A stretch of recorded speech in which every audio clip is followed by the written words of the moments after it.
Hello, Dr. Blake here. I'm just making a video to kind of mix it up a little bit. This is number 4 in the 10 things that I really think we all need to be doing right now. And sometimes I like to just watch a video instead of reading, so I thought maybe this time I'd just do a little video. The fourth thing is intermittent fasting. So a lot of you have probably heard of this. Intermittent fasting, there's a lot of research behind it. Typically, what it means is that your fast before you eat in the morning, that's why it's called breakfast, you're breaking your fast. Normally, what's researched is pushing that fast out longer to about 16 hours. So that would be like if you last had food or calorie intake at 8 o'clock at night, 12 hours later would be 8 in the morning.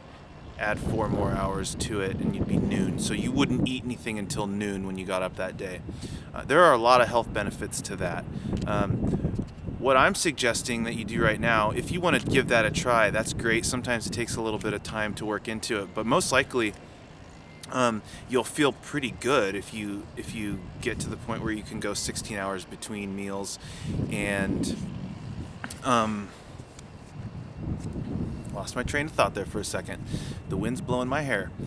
But what I'm suggesting right now is that you just extend it to at least 12 hours, okay? So if last time you eat is at 8 at night, don't eat anything until 8 in the morning. That's probably pretty easy. If you can push it out a little bit further, 14 hours is good. And again, 16 is where there's a lot of research. There's research around 20 hours. You're essentially putting all of your calories into a smaller window in the 24-hour period. Just my quick thoughts on that and like how I understand how intermittent fasting works.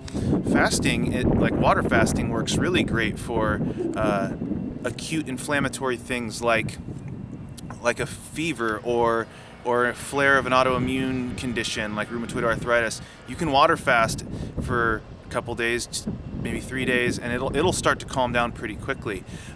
Essentially, I think of that as you're taking.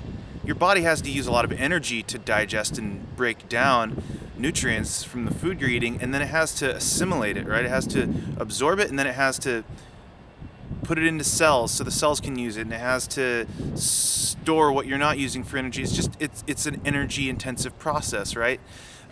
So when you take that out of the equation, your body can now essentially focus on other things. The cellular processes can focus on doing other work instead of assimilating nutrients. So it's kind of the same thing with this.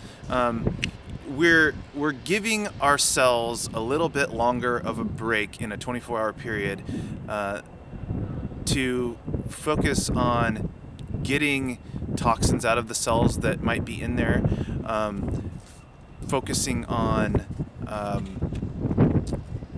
basically resetting their metabolic functions and immune system functions. So it's just a way to kind of give the cells a break to kind of revamp what they do really well. That way we're not bombarding them as much in the 24-hour period with work to do, paying attention to the nutrient assimilation. They can just pay attention to other things. All right, I hope that that's helpful and that it makes sense. I'm also going to include, just underneath this video, the HIIT workout I did this morning, higher intensity interval training.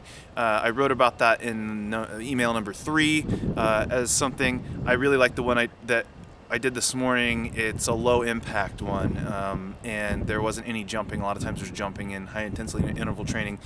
And just give it a try. If you can't do it all, it's fine. I mean, there was some of them that I was just burning. My legs were just burning. So I didn't stop moving completely. I was just trying to kind of modify and do what I could do, but it's great. You know, I got a good workout from it. So try it. I think you'll enjoy it, and it's really easy on the joints as opposed to like running and jumping and that sort of stuff.